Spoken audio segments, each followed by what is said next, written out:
Welcome to chapter 37 of the book of Genesis, Joseph's dreams. For the rest of the book, except for the next chapter, will be all about Joseph, the 11th son of Jacob. It begins, I'll read a little in the Greek, and then we'll go through the chapter. Katoki the Yaakov intigi u parokisan o patir avtu, in gi Hanaan. Avte e genesis Yaakov. Yosef the dheka ke epta eton in pimenon ta provata tu patros avtu, meta ton adelphon avtu, on neos meta ton ion valas ke meta ton ion zelphas, ton ginekon tu patros avtu. And it begins, and Jacob dwelt in the land of which his father Isaac journeyed in the land of Canaan, near around Hebron, which is in the West Bank today, controlled by the Palestinians. Verse 2, these are the generations of Jacob. Now, he doesn't really list them all, but it mentions here, and Joseph was 10 and 7 years old, tending the sheep with his brothers, being young among the sons of Balas and with the sons of Zelphas. Now, it doesn't mention Leah or Joseph's mother Rachel here, that they were dead possibly. And Joseph was young. He was, right here, it's 10 and 7 years old, so 17 years old, tending the sheep. And the other brothers were all quite a bit older, starting with Reuben, the oldest. And apparently the brothers that were there were sons of Bilhah and Zilpah, the maidservants of Leah and Rachel, who came from Haran, with Jacob. And they brought, that is the brothers, brought against Joseph a bad fault to Israel, their father. Here it mentions Israel instead of Jacob, his new name given to him by God. They brought a fault. Somehow they didn't like him, basically. But Jacob loved Joseph. Agapa, we have agape, the agape love, beyond all his sons, for he was to him the son of old age. Now, I have not had sons as far as to find out how you pick one over the other, but I think his choice was good because it turns out that this was the best of all the brothers. The rest of them were of questionable character. And Jacob, made for him, Joseph, a colored garment. And his brothers, seeing that the father was fond of him from out of all his sons, they detested him and were not able to speak to him. Not one thing peaceably. They really disliked Joseph. And Joseph, dreaming a dream, reported it to his brothers. Now, this is the first mention of a dream in the Bible with Joseph. Other people that have dreamt, that it mentions in the Bible, were Gideon, heard the man in the camp of the enemies having a dream, and that was in Judges 7:13. Then Solomon, 1 Kings 3:15, had a dream. And then most of the dreams were in the book of Daniel. We had Nebuchadnezzar. Daniel's other name was Belteshazzar, and Nebuchadnezzar had two dreams, one in chapter 2, verses 1 to 45 of Daniel, and the second dream was in Daniel 4, 5 to 19. And then Daniel had his own dream, and that's mentioned in 7:1 about the 4 great wild beasts. Then going into the New Testament, we have Joseph, the father of Jesus, having 2 dreams, one to go into Egypt and the one to return from Egypt. That would be in Matthew 1:20. The Magi had dreams of going a different way back than where they were supposed to go back, with Herod wanted them to come back so he could kill the baby. And that was in Matthew 2:12. Then later in Matthew, Pilate's wife had a dream, bad dreams about what was going to happen with Jesus, and this was in Matthew 27:19. Now, the things about dreams, we all dream. Everybody dreams. Even dogs dream. My dog Arlo used to sit there and his paws were just moving, and he's chasing some rabbit or whatever he was doing, and he was dreaming. Many animals dream. Humans dream. What are dreams all about? Well, they happen during sleep, and they are little snippets of things that we put into our psyche, whether they're happened in the past, they're going to happen in the future, or it's something that's being invented at the time. All 3 could be a possibility. But dreaming in the Bible, it mentions in Joel 2:28 that it says, "And it will be after these things I will pour out my Spirit upon all flesh, and your sons and daughters shall prophesy, and your old men shall dream dreams, and your young men shall see visions." This was quoted in Acts 2:17. I have had a lot of dreams, and I only had one dream with Jesus in it, and that was I was in a room with a bunch of other people, and a door opened up, a man came in and said, "Jesus is coming in," and Jesus come walking in and walked up to people and says, "Hi, I'm Jesus," and he shook everybody's hand, including mine. And that was the only dream I've had of that I could say there would be any type of a dream that was unusual and related to God and Jesus and so forth. But then in Ecclesiastes 5:3, it says, "For a dream comes to pass in a multitude of testing." So if you dreamt something, it might happen and it might not. And the voice of a foolish one in a multitude of words comes to pass.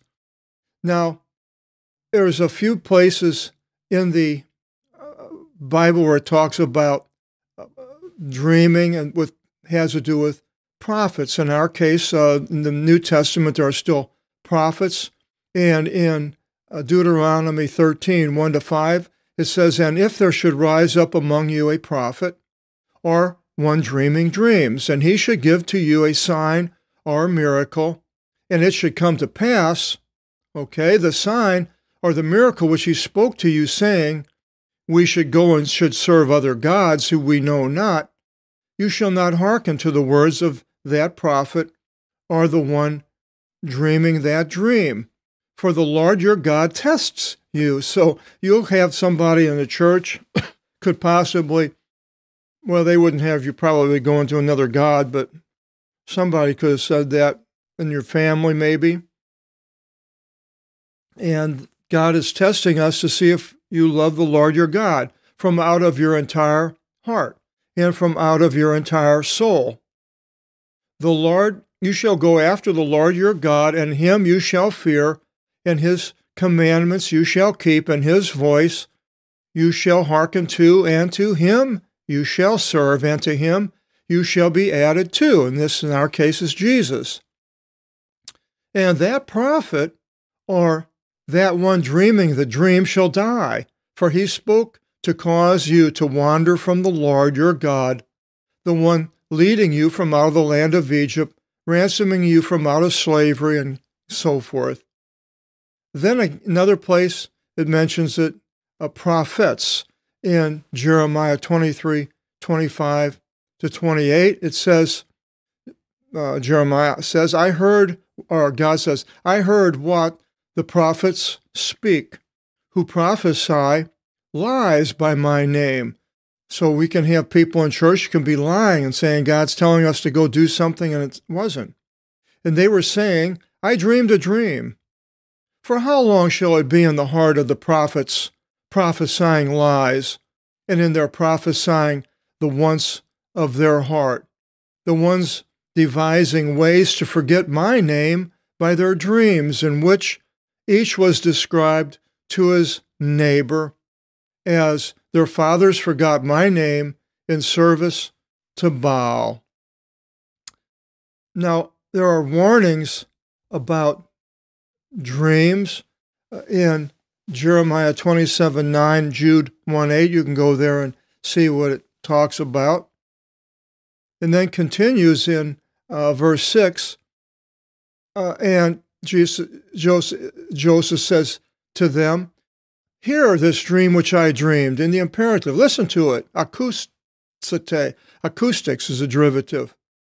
I imagined you all were binding sheaves in the midst of the plain, and my sheaf rose up, and it was straight up, and your sheaves moving around did obeisance, that is, on the to my sheaf.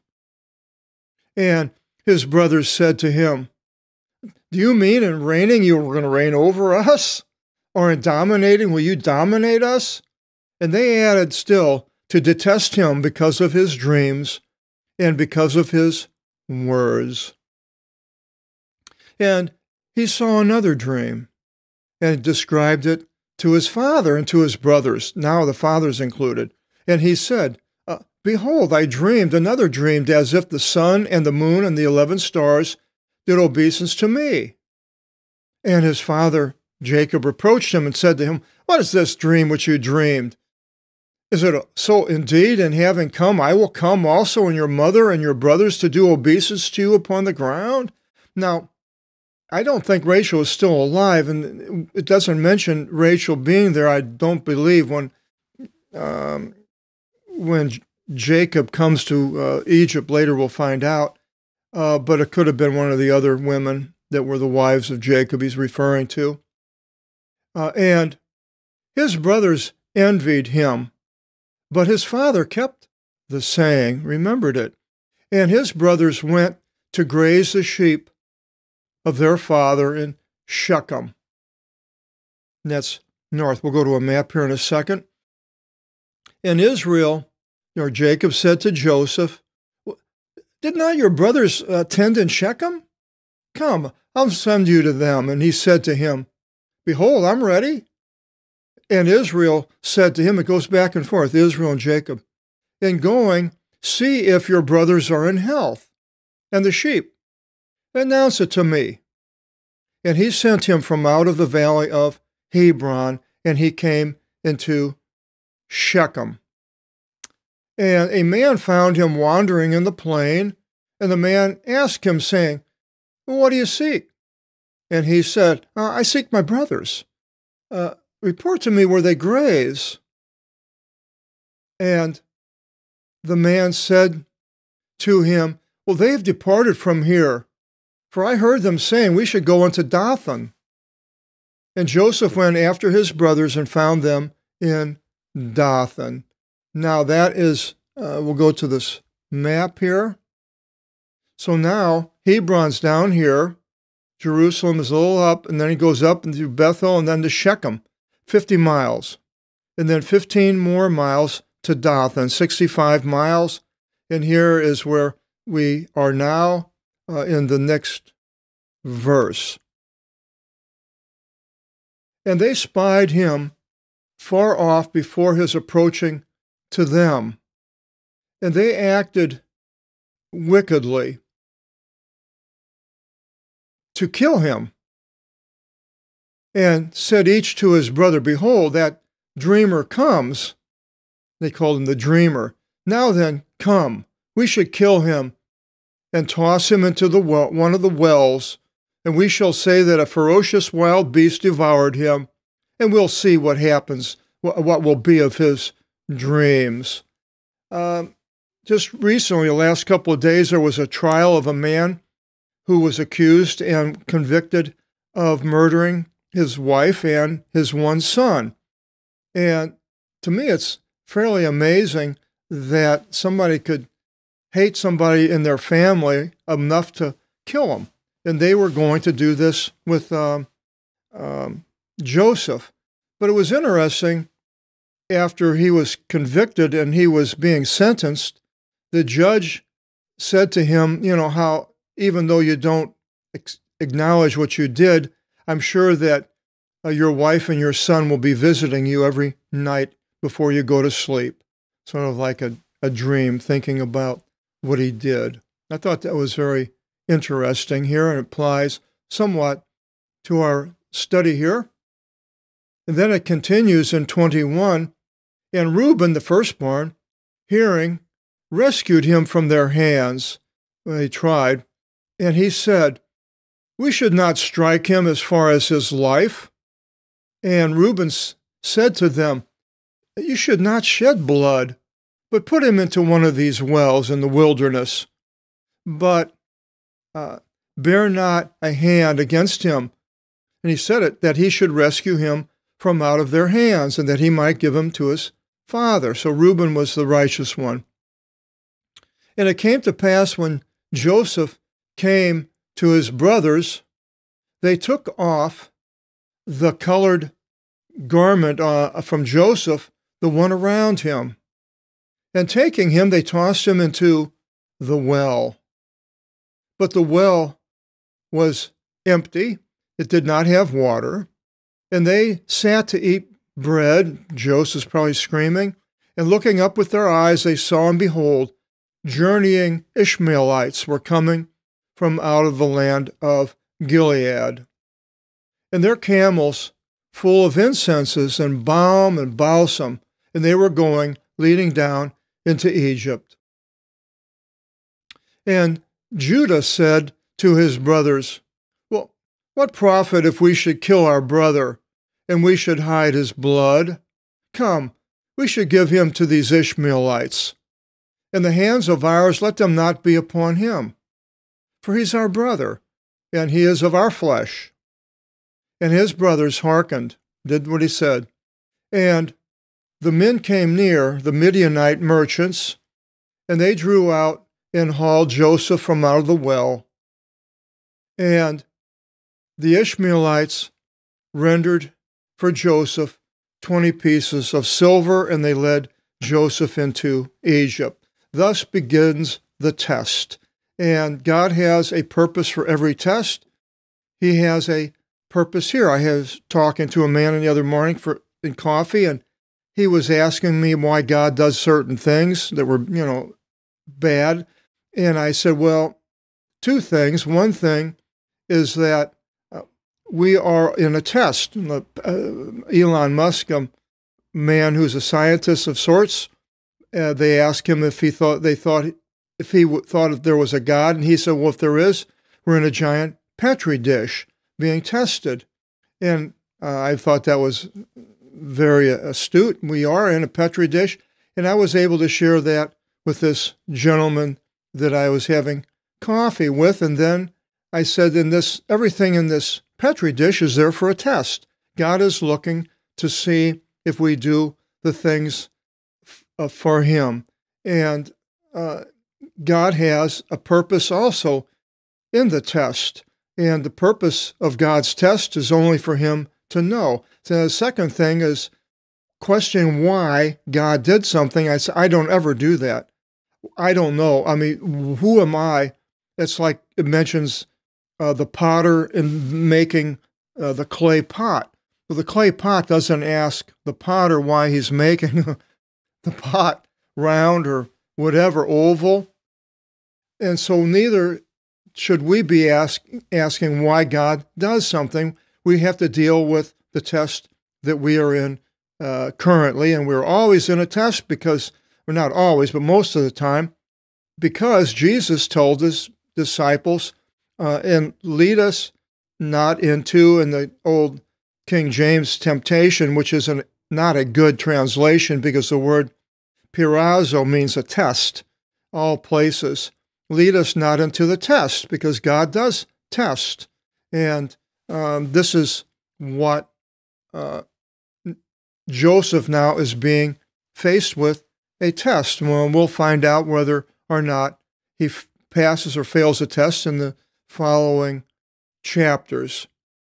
And then in 29 it continues, and Reuben returned upon the well, and he did not see Joseph in the well.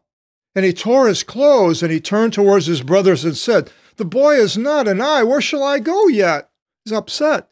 And taking the garment of Joseph, they slew a kid of the goats and tainted the garment in the blood. And they sent the colored garment and carried it to their father and said, wasn't it a horrible thing to do? This we found. Do you recognize if the garment is of your son or not? And he recognized it when he made and said, it's the garment of my son. A ferocious wild beast devoured him. A wild beast seized Joseph. And Jacob tore his clothes and placed sackcloth upon his loins like underwear for men, and mourned for his son many days. And all his sons and daughters came together, and they came to comfort him, but the sons knew, and he wanted not to be comforted, saying that, I will go down to my son in mourning into Adu, Hades, the grave. And his father, Joseph's father, wept for him. And the Midianites gave Joseph into Egypt to Petafri, the castrato of Pharaoh, the chief guard. Now, a little later, people have a problem with this because Potiphar's married, has a wife. But it sort of explains that why later the wife tried to entice Joseph into her bed, especially if her husband was a castrato. Didn't have much sex with her, probably. And he was the chief guard to the Pharaoh. We'll find out more about that, but the next chapter is a sideline from the story of Joseph. From 39 on, it's all about Joseph. But the next chapter, interesting chapter, Judah and Tamar. And Judah, again, is one of the sons of Leah, and he is the one that Jesus and David come through, the lineage of Jesus and David. I hope you'll join us, chapter 38, to find out what happens to Judah. Till then, God bless.